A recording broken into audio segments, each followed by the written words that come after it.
Hi friends, இந்த வீடியோவில் என்ன பார்க்குறோன்னாக்கா, நம்ம தருமபுரி டிஸ்ட்ரிக்டில் இருக்கிற துப்பூர் கணவாய் ரோடுன்றது தான். இந்த ரோடு எத்தனை பேருக்கு தெரியும்னு தெரியல.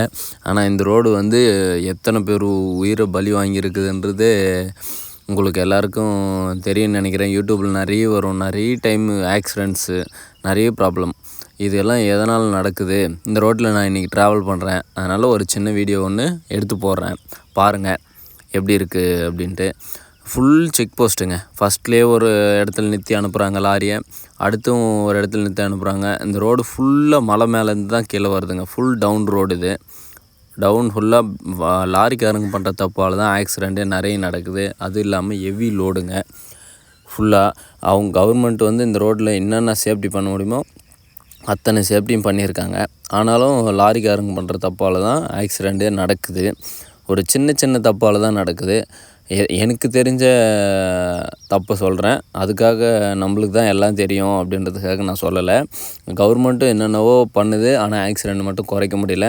கிட்டத்தட்ட ஒரு 360 பேர் 400 பேருக்கு மேலே இறந்துருக்காங்க. 1000 பேருக்கு மேலே அடிபட்டிருக்குது இந்த இடத்துல. எவ்வளோ சொன்னாலும் அனௌன்ஸ் பண்ணுறாங்க மைக்கில் உட்கார வச்சு. ஸ்பீட் பிரேக்ஸ் நிறைய போட்டிருக்காங்க.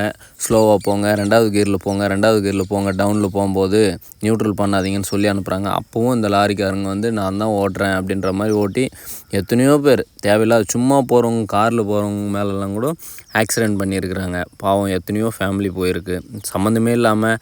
அதனாலேயே இந்த ரோட்டில் போகணுன்னா பயமாக இருக்குது. பைக்கில் தான் போவேன், நாங்கள் நிறைய போயிருக்கேன். ஆனாலும் பயம்தான். இது பாருங்கள், இந்த ட்ரக்குக்காரன் என்ன பண்ணுறான்னு பாருங்கள். நான் ஹார்ன் அடித்து தான் ஒதுங்குறேன். இங்கே பாருங்கள், ஏறி வரான்.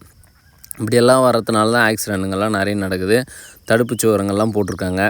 இந்த இடத்துலலாம் ரொம்ப கிரிட்டிக்கலாக போவோம்.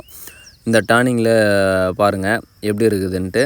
இந்த டர்னிங் வந்து ஃபுல் டவுனுங்க. இந்த டர்னிங்லேயும் இதுக்கு அடுத்த டர்னிங்கில் தான் ஆக்சிடெண்ட்டே ஆகும் நிறையா.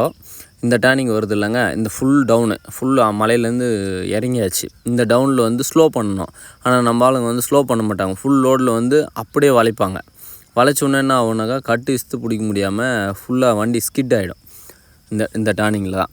இந்த டர்னிங் நேராக எடுத்துமே விட்ருவாங்க கட் ஆகாமல் வண்டியை. அது ஃபுல்லாக இது ஃபுல்லாகவே டேமேஜ் தான். ஃப்ரண்ட்டில் பார்த்தீங்கன்னாக்கா ஏகப்பட்ட டேமேஜ் இருக்கும். எத்தனை முறை மாற்றிருக்காங்க தெரியுங்களா?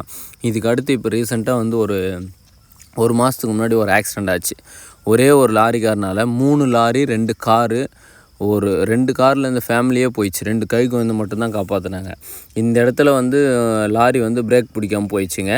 ரைட் சைடில் ஒரு டேம் ஒன்று வரும் பாருங்கள், பிரிட்ஜு. அந்த லாரிக்காரை வந்து அடித்ததுனால ஒரு லாரி இந்தாண்ட பிரிட்ஜ் மேலே அடிச்சிச்சு, இன்னொரு லாரி இந்த டேமுக்குள்ளே போய் விழுந்துச்சுங்க. 2 கார் நடுவில் மாட்டி தீப்பற்றி எரிஞ்சு 2 குழந்தை மட்டும்தான் காப்பாற்றினாங்க. மீதி எல்லாருமே டிரைவருங்கெல்லாம் கால் போயிடுச்சு. இதுதான் எண்டு. இந்த இடத்துல வந்து கீழே இறங்கிட்டோன்னே ஃபுல் டவுனு. வண்டி இந்த இடத்துல வந்து ஸ்லோவாக வரணும். ஆனால் இங்கேயும் ஃபுல்லாக ஸ்பீடாக தான் வருவாங்க. அவ்வளோதான். தொப்பூர் மலையே ஃபுல்லாக கீழே இறங்கியாச்சு. அதனால் யாருன்னா தொப்பூர் பக்கம் போனீங்கன்னா இந்த ரோட்டில் வரும்போது கொஞ்சம் சேஃப்டியாக பார்த்து வாங்க, பத்திரமா வாங்க.